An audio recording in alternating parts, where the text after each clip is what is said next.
Hello दोस्तों, welcome to Trust with Law. We all made a tryst with law sometime in our lives and that's why we're here.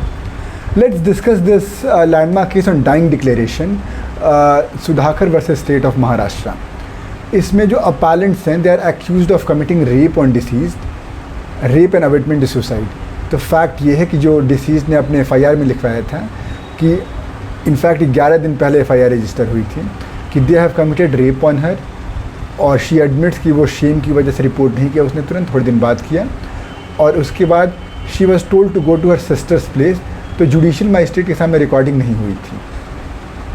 तो अब इसलिए इस case में कोई substantive evidence, बस ये FIR ही था। FIR in general is not a substantive piece of evidence, लेकिन अगर वो FIR जो भी अगर कहीं सेक्शन 32 में फॉल कर गया या कोई भी स्टेटमेंट, तो इट बिकम सब्सटैंटिव पीस, क्योंकि उसके बेसिस पे कन्विक्शन हो सकता है।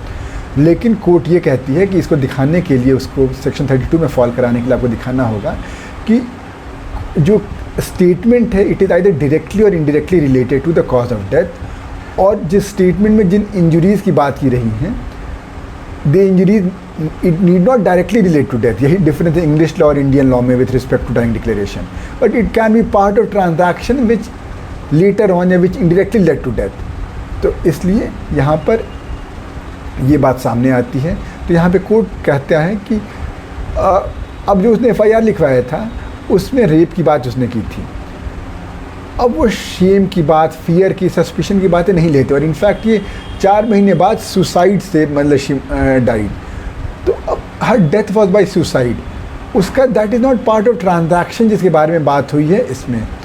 इसमें कोर्ट ने कोट किया इनफैक्ट पकाला नारायण स्वामी, जहाँ पे हम कन्फेशन का डेफिनेशन लेते हैं, प्रीवी काउंसिल का जजमेंट है, वहाँ पे उसको कहा गया ये बात को भी कि it need not directly relate to lead to death, जबकि it should be part of transaction.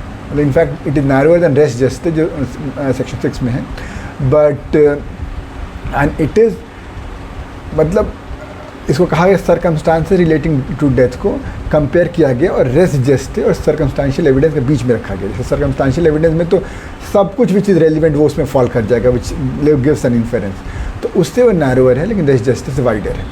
तो अब यहाँ पर कोर्ट ये कहता है कि इसको नहीं डायरेक्टली रिलेटेड है, नहीं इनडायरेक्टली रिलेटेड है। जो इनफैक्ट रतन सिंह के केस को versus state of Himachal Pradesh को उसने कोर्ट किया, और इसलिए इट वाज नॉट, और डाइंग डिक्लेरेशन उसको रेप को नहीं प्रूव कर सकता है।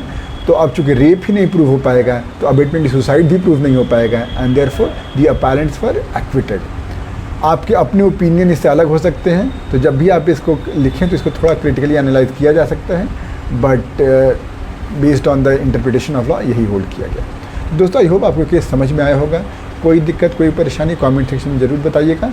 मिलते हैं अगले वीडियो में किसी नए केस के साथ। Till then let's continue with our tryst with law. Bye bye.